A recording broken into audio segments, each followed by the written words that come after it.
할렐루야, 안녕하세요. 설교 묻다 시간입니다.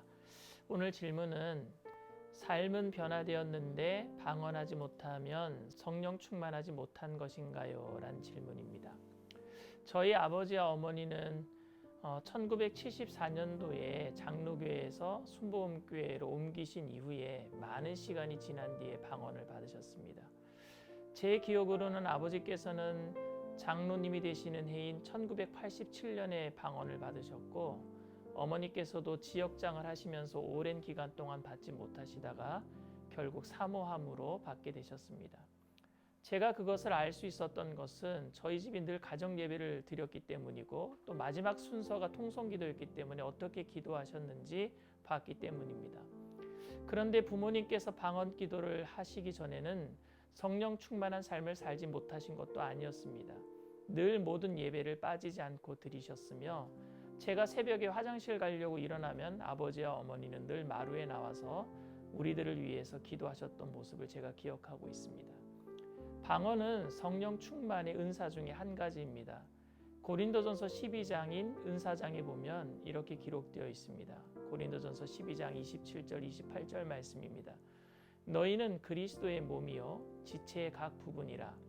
하나님이 교회 중에 몇을 세우셨으니 첫째는 사도요, 둘째는 선지자요, 셋째는 교사요, 그 다음은 능력을 행하는 자요, 그 다음은 병 고치는 은사와 서로 돕는 것과 다스리는 것과 각종 방언을 말하는 것이라. 고린도전서 12장 은사장에서는 사도, 선지자, 교사, 능력을 행하는 자, 병 고치는 은사, 서로 돕는 은사, 다스리는 은사, 각종 방언을 말하는 은사, 이렇게 8가지를 말하고 있습니다. 그러면서 사도 바울은 또 이렇게 이야기를 합니다. 고린도전서 12장 29절에서 31절 말씀입니다. 다 사도이겠느냐? 다 선지자이겠느냐?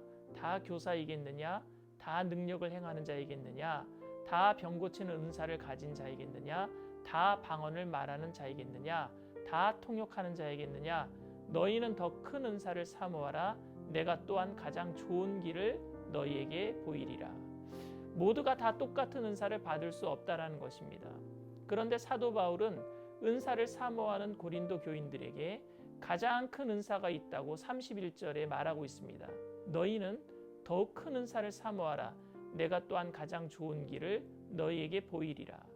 그리고 이어지는 고린도전서 13장에서 사랑을 이야기합니다. 여러분들이 다 알다시피 성경의 장절 구분은 1세기 성경의 정경화 과정을 거치면서 만들어진 것입니다. 그러니까 고린도전서 12장 31절과 고린도전서 13장 1절은 이어져 있는 이야기입니다.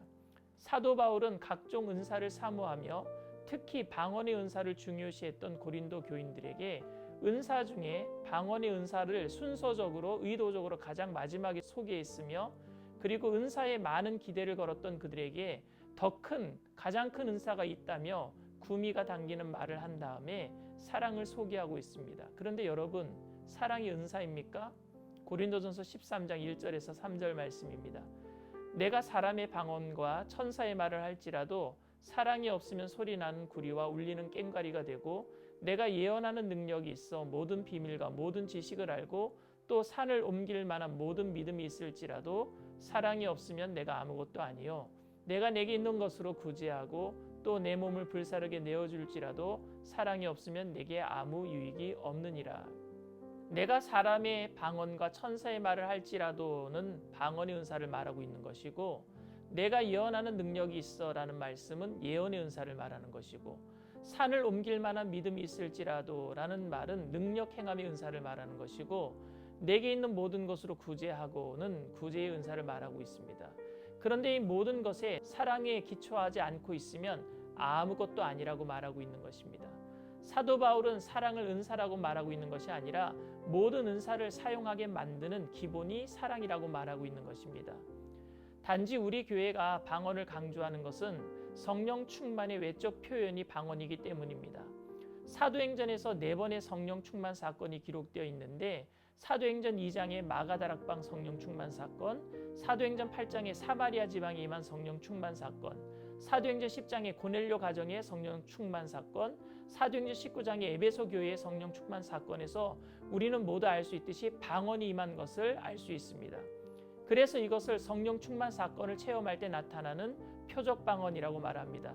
표적 방언은 고린도전서 12장에 말하는 은사 방언으로 발전할 수 있습니다. 그런데 더 중요한 것은 그 은사를 사용하도록 만드는 기본이 사랑이어야 한다는 것입니다. 방언은 우리의 기도를 깊이 있는 기도로 인도하며 성령님이 우리의 혀를 사용하심으로 인류가 처음으로 바벨탑을 쌓아서 하나님을 대적하려고 했을 때 언어의 혼잡이라는 하나님의 심판에서의 회복을 의미하기도 합니다.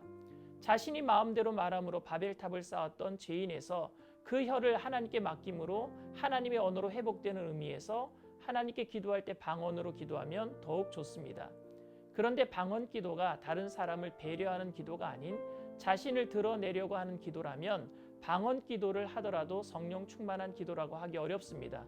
그래서 사도 바울은 이런 말까지 했습니다. 고린도전서 14장 18절에서 19절 말씀입니다. 내가 너희 모든 사람보다 방언을 더 말함으로 하나님께 감사하노라. 그러나 교회에서 내가 남을 가르치기 위하여 깨달은 마음으로 5마디 말을 하는 것이 1만 마디 방언으로 말하는 것보다 나으니라. 저는 청년 여러분들이 모두 방언으로 기도하기를 바랍니다. 그 방언 기도는 사랑으로 예수님의 덕을 세우는 기도여야 합니다. 성령 충만은 방언이 표적으로 나타나지만 방언이 성령 충만의 목적이 아니라 예수님의 덕을 나타내는 것이 목적임을 잊지 말아야 합니다. 그리고 방언의 은사 외에 다른 은사도 예수님의 덕을 나타내는 것이 목적이며 모든 은사는 다 중요하다는 사실을 우리는 알아야 합니다. 그리고 성령의 은사의 목적은 성령의 열매를 맺기 위함입니다. 성령의 열매는 즉 예수님의 성품입니다. 우리가 받은 은사로 이루어야 하는 것이 바로 예수님의 성품인 성령의 열매, 사랑, 희락, 화평, 오래 참음, 자비, 양성, 충성, 온유, 절제임을 잊지 말게 되기를 바랍니다. 할렐루야. 다음 시간에 뵙겠습니다. 감사합니다.